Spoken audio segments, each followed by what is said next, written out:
जी हाँ, स्वागत है आपका। तो ये 5000 प्रश्नों के सीरीज का 10वां पार्ट है। ऐसे अभ्यर्थी जो फिजिकल एजुकेशन से तैयारी कर रहे हैं तो उनके लिए ये प्रश्न बेहद महत्वपूर्ण है। अगर पिछला पार्ट आपका मिस हो गया है तो आप HL फिजिकल एजुकेशन पर जाकर के उन तमाम महत्वपूर्ण प्रश्नों पर प्रैक्टिस कर सकते हैं।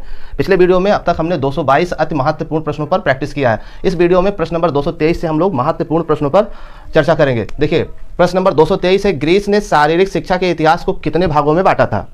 ग्रीस ने शारीरिक शिक्षा के इतिहास को कितने भागों में बांटा था? तो सही जवाब होगा, ग्रीस ने शारीरिक शिक्षा के इतिहास को 4 भागों में बांटा था। नंबर 1 होमरिक काल, नंबर 2 स्पार्टन काल, नंबर 3 प्रारंभिक एथेनियन काल और नंबर 4 है बाद में एथेनियन काल, जिसको स्वर्ण काल के नाम से जाना गया। तो इसका उत्तर आप नोट कर लीजिए। इसमें जगह कम है इसलिए हम उत्तर आपको बोलते रहे, उसको नोट कर लिया करिए इसके सामने, ठीक है। प्रश्न नंबर 224 है, होमर नेत्रहीन कवि ने 2 महाकाव्य लिखे, वो दोनों महाकाव्य के नाम बताना है। तो उसको नोट कर लीजिए। नंबर 1 है इलियाड और नंबर दूसरा है ओडिसी। तो इसका उत्तर ये हो गया आपका। अब बात करते हैं प्रश्न नंबर 225 की। होमरिक काल में शिक्षा का उद्देश्य क्या था? होमरिक काल में शिक्षा का उद्देश्य क्या था? ये क्वेश्चन कई बार पूछा गया है। तो इसका सही जवाब होगा मैन ऑफ एक्शन और मैन ऑफ विजडम। ये था होमरिक काल में शिक्षा का उद्देश्य। तो इसको नोट कर लीजिएगा, इसका उत्तर इसके सामने। इसमें जगह कम है इसलिए नहीं नोट कर रहा हूँ, ठीक है। चलिए, प्रश्न नंबर 226 है, स्पार्टन शिक्षा का उद्देश्य क्या था? स्पार्टन शिक्षा का उद्देश्य क्या था? तो इसका सही जवाब हो जाएगा मैन ऑफ एक्शन। ये था स्पार्टन शिक्षा का उद्देश्य। इसका उत्तर जरूर नोट करें। प्रश्न नंबर 227 है, स्पार्टन काल को किस नाम से जाना जाता था? स्पार्टन काल को किस नाम से जाना जाता था? तो इसका सही जवाब होगा टोटल रीम। इसका उत्तर क्या लिखेंगे? टोटल रीम। इसको याद कर लीजिए, इसको नोट कर लीजिए, बहुत ही महत्वपूर्ण है। प्रश्न नंबर 228 है, स्पार्टन काल के लोग होते थे, क्या होते थे? स्पार्टन काल के लोग कैसे होते थे? तो स्पार्टन काल के लोग जो है राष्ट्रवादी होते थे और योद्धा होते थे, यानी लड़ाकू होते थे, ठीक। चलिए, प्रश्न नंबर 229 है, स्पार्टन काल में बच्चों को किस पहाड़ से फेंक दिया जाता था? माउंट तैगेटोस पहाड़ से फेंक दिया जाता था, राइट। ये भी क्वेश्चन कई बार पूछा गया है। प्रश्न नंबर 230 है, स्पार्टन काल में औपचारिक शिक्षण प्रणाली को कहा जाता था, क्या कहा जाता था? तो उसको कहते थे एगोग। इसका उत्तर क्या होगा? एगोग, ठीक है ना, जिसकी निगरानी पीडोनोमस के द्वारा की जाती थी। चलिए, प्रश्न नंबर 231 है, स्पार्टन काल को किस युग के रूप में जाना जाता है? स्पार्टन काल को किस युग के रूप में जाना जाता है? तो इसका सही जवाब होगा शास्त्रीय युग और एक क्लासिकल एज के नाम से जाना जाता था। चलिए, प्रश्न नंबर 232 है, स्पार्टन काल के प्लेग्राउंड को कहा जाता था क्या? स्पार्टन काल के प्लेग्राउंड को क्या कहा जाता था? तो इसका सही जवाब होगा प्लेटानिस्ट। तो इसके जो उत्तर है इसको आप नोट करते रहिए, ठीक।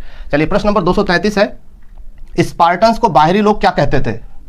स्पार्टन को बाहरी लोग क्या कहते थे? सही जवाब क्या होगा?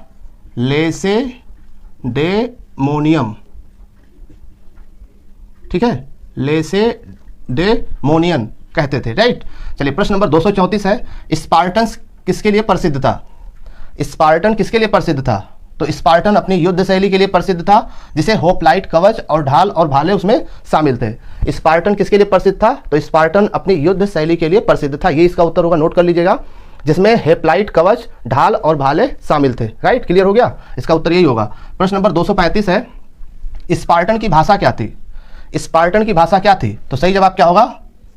तकोनिका, ठीक है, तकोनिका, जो एक बोली होती है डोरिक भाषा, डोरिक भाषा की एक बोली है तकोनिका, राइट। तो ये है स्पार्टन भाषा, ठीक। चलिए, प्रश्न नंबर 236 है, स्पार्टन्स कहाँ रहते थे?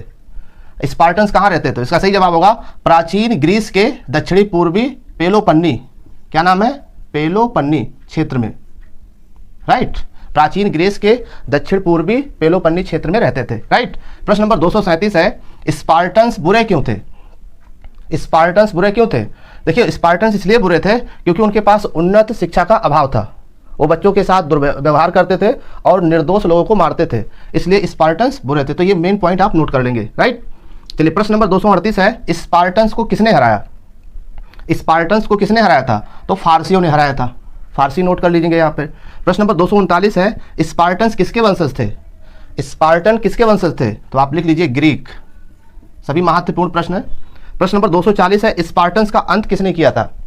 स्पार्टन का अंत किसने किया था? तो इसका सही जवाब होगा, यहां पर आप लिख सकते हैं थेब्स, राइट। 371 ईसा पूर्व में ल्यूकेट्रा की लड़ाई में थेब्स द्वारा स्पार्टन्स का जो है अंत किया गया था, राइट। चलिए, प्रश्न नंबर 241 है, स्पार्टन्स क्या दर्शाता है? जो स्पार्टन्स काल है वो क्या दर्शाता है? तो स्पार्टन्स काल, इसका उत्तर हो जाएगा टीम वर्क, सम्मान और अखंडता और आदर्शों को दर्शाता है। राइट, ये इसका सटीक उत्तर होगा।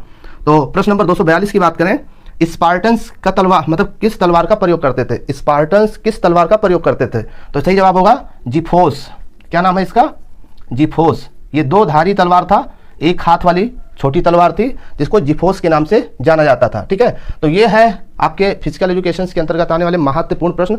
और भी प्रश्नों पर चर्चा हम इसके नेक्स्ट वीडियो में करेंगे। अगर आप हमारे चैनल पर नए हैं तो आप सब्सक्राइब करके जुड़ सकते हैं ताकि नेक्स्ट वीडियो की नोटिफिकेशन आपको मिल सके। धन्यवाद।